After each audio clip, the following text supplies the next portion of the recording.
Okay, so after about a month, I finally decided to upload another video.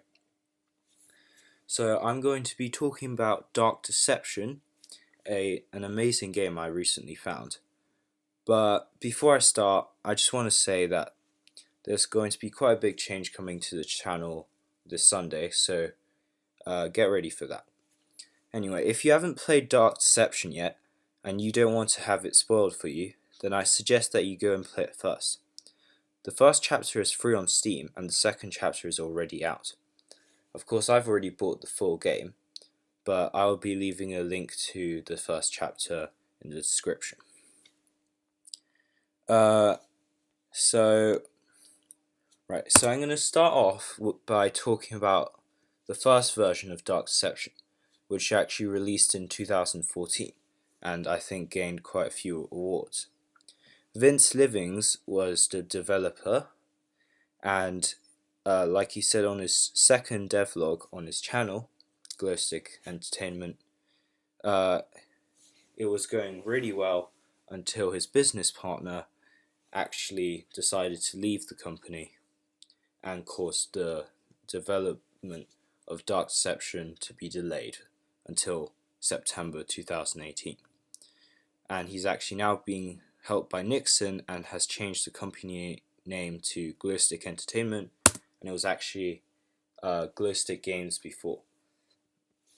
I've actually found out that the name of the business partner was Mark Henderson from an old interview, and I will be leaving a link to that one also in the description. Anyway, moving on, I'm going to start talking about the levels and what I think of them. So, the Murder Monkeys, of course, is the first level and is the only level in Chapter 1. Of course, it starts off simple with you in a hotel being chased by monkeys. And of course, the monkeys just basically try and trap you. And there's not that much to it. But of course, it's very fun.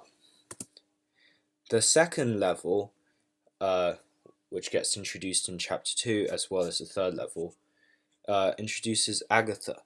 And that actually introduces a lot of different mechanics, like power-ups, the speed boost, which I made it come up like that because, well, I guess it's a speed boost and it boosted its way onto the screen. Yeah, that one didn't make much sense. But yeah, it added power-ups and it even added zones. So that was super awesome. And as you can see here, these are some old designs of what she used to look like. But I think that the version now is probably the best version. And of course, she's got voice acting as well. So that's really awesome as well. Anyway, the next one are the Gold Watchers. The Gold Watchers add these awesome statues that you might compare to the Weeping Angels or SCP-173. And if you don't know how they work, they basically do not move while you're looking at them, which is a really awesome mechanic.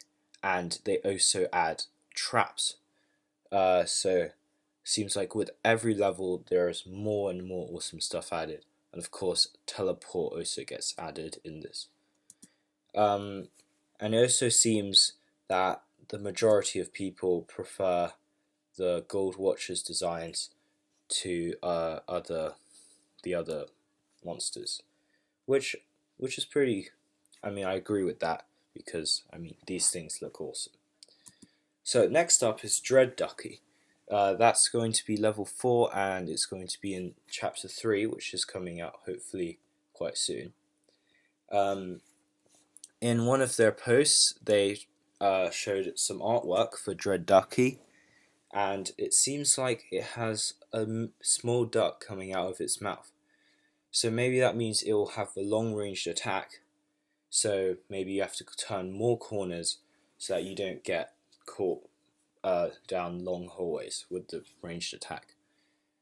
and it seems like Dread Ducky will also be able to run on land because of the legs, which actually are very similar to K-Round's legs. I mean, just look at that and tell me those are not related. And this is what they seem to look like.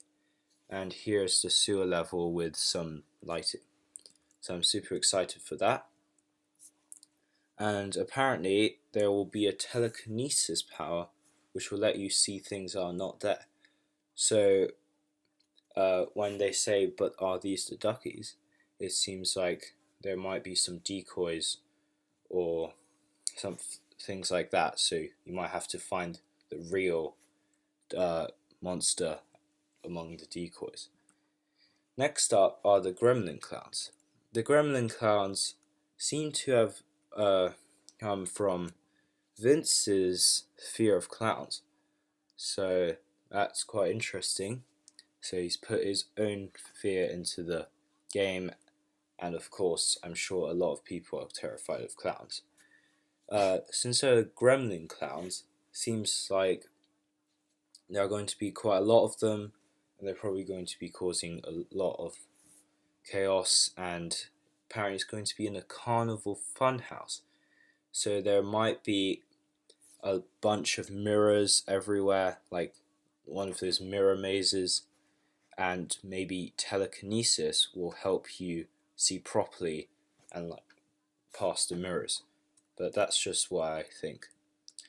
Next up is the nurse.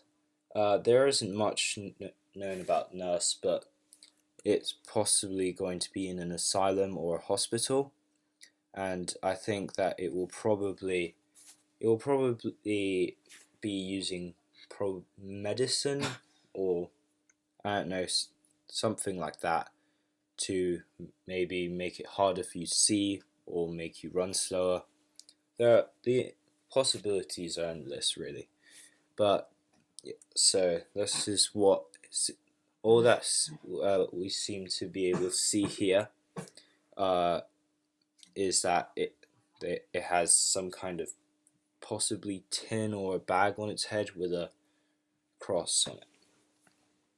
So next up are the animatronics, and Glowstick Entertainment said that Five Nights at Freddy's fans would like this one, and well, so it seems like it will probably be in some like Five Nights at Freddy's type restaurant, and there'll probably be an office.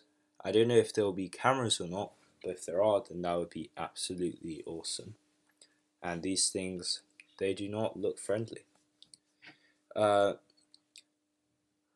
seems like Penny used to be a panda, but they seem to have scrapped that. But it's maybe they might actually add the panda back in another form, in another level. But we'll see.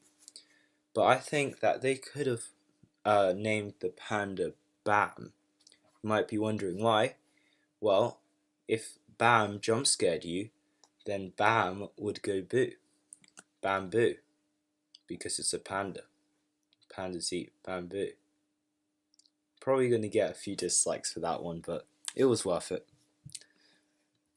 Anyway, the next one is the teddy bear, or I heard some people call it the Deddy Bear, but I'm not sure what the official name is for it.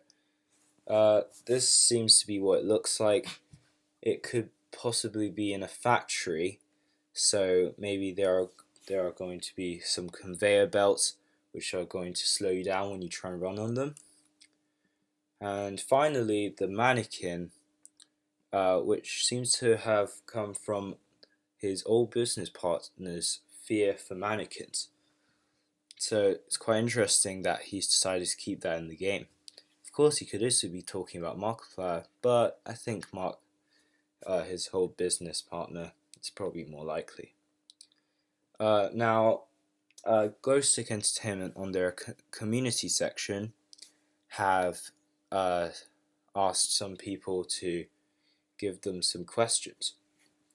So I've actually posted a question, and I I would really appreciate it if you just went on the Glowstick Entertainment onto the community section, find this post, go on the comments, and just leave a like on my question, because I would really like to see Vince answer this question. Anyway, they've also said that if we manage to get them to 9,000 subs, then they will release the circus soundtracks. So I really want to hear it. So of course, go subscribe to them. Of course, if you want to also have, if you like Darkception and want to see some more news on it, then Angelo is a channel I found that is really good for that. So go check that channel out as well. Or you could of course check out the old interview with Glowstick Games. If you did like this video, please do leave a like, and if you want to see more videos, make sure to subscribe. And well, that's all I have to say, so I'll see you all in the next video. Goodbye.